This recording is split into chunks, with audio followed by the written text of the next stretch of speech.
And this really brings us to the second of the principles, is that the ego itself is a fiction created in the mind by circular patterns of thinking based on separation. So the ego is a fiction in the mind. What does that mean? That the ego is basically our sense of self and the thoughts and ideas and beliefs that circle around that sense of self that go into deriving a bigger, more conceptualized version of ourself. In other words, who we think and imagine ourselves to be. And who we think and imagine ourselves to be is something that's created in the mind. And as I said, most human beings are completely identified with this image they have of themselves that is in the mind.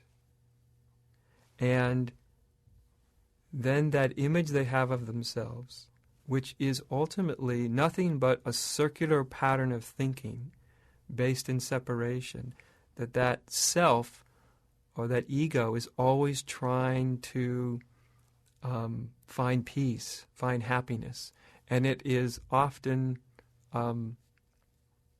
unsatisfied with the peace that it's able to find, because any peace, any happiness that the ego finds is relatively short-lived and it's fleeting.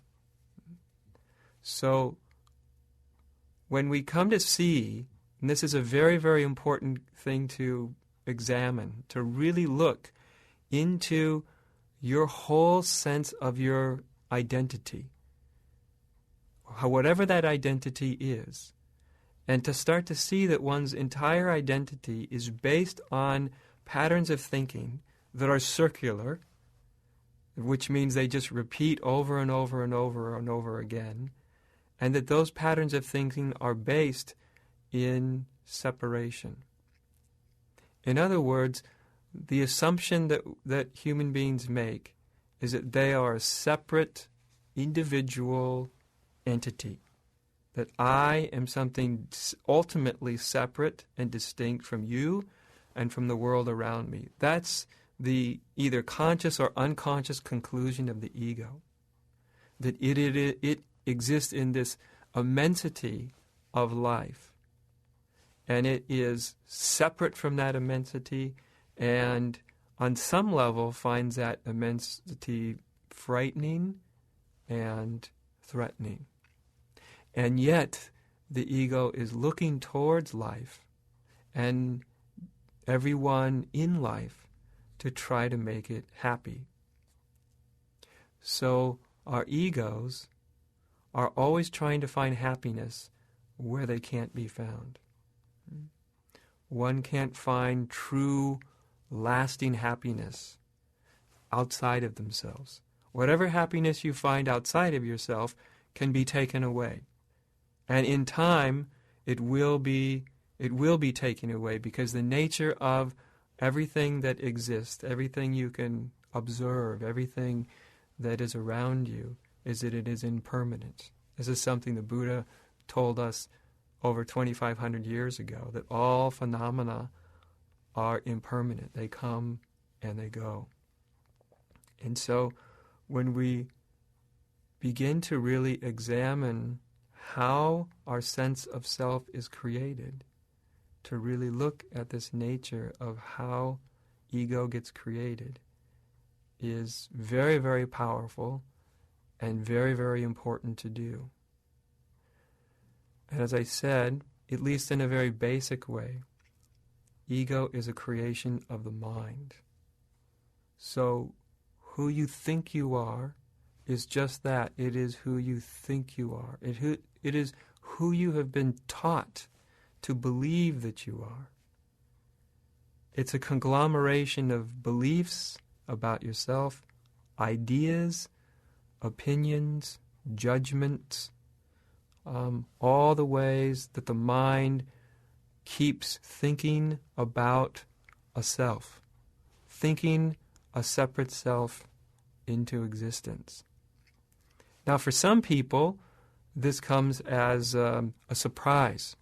For some people watching this video with me, they've never even considered that their true nature, who and what they really are, who and what you really are, is not something you can ever find in your mind. What you think about yourself, what you think about others, what you think about the world, is just that. It's thinking.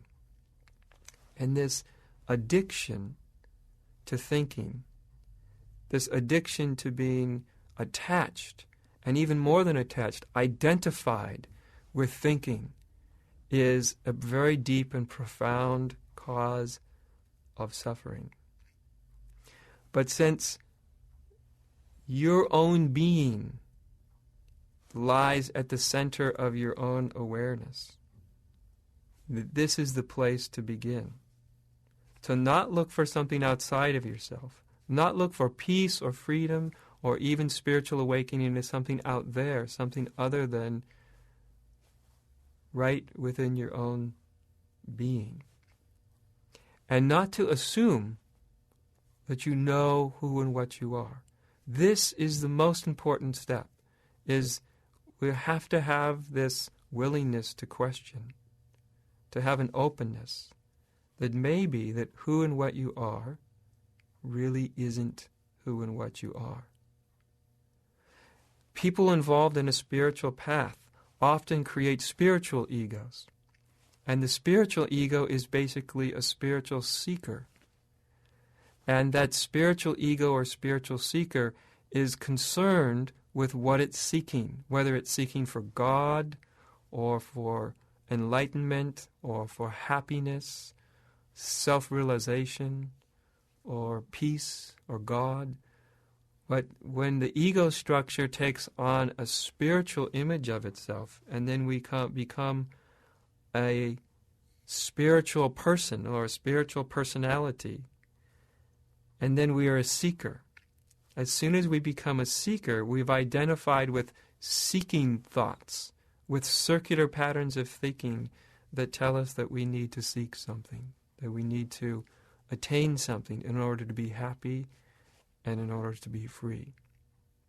So the second real principle of this teaching is that the ego is a fiction created by the mind, created by circular patterns of thinking that are based in the belief, the assumption, that you are separate from existence, separate from God, separate from peace and happiness and love. That these are things that you need to attain. This belief in ego is the great cause of conflict and suffering. And it's the primary illusion that spirituality really is meant to dispel. Spirituality is a teaching which offers you the possibility of breaking free of this egoic state of consciousness and coming into a whole new realization of who and what you truly are.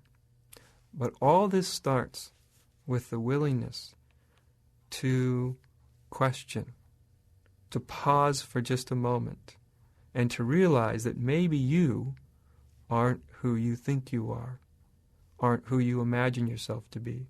Whether you think of yourself as good or bad, worthy or unworthy, spiritual or unspiritual, a seeker or a non-seeker, no matter how you define yourself, that any sense of separation is a fiction. To have enough curiosity to start to question your deepest identity is absolutely vital and essential to spiritual awakening and to the realization of peace and freedom.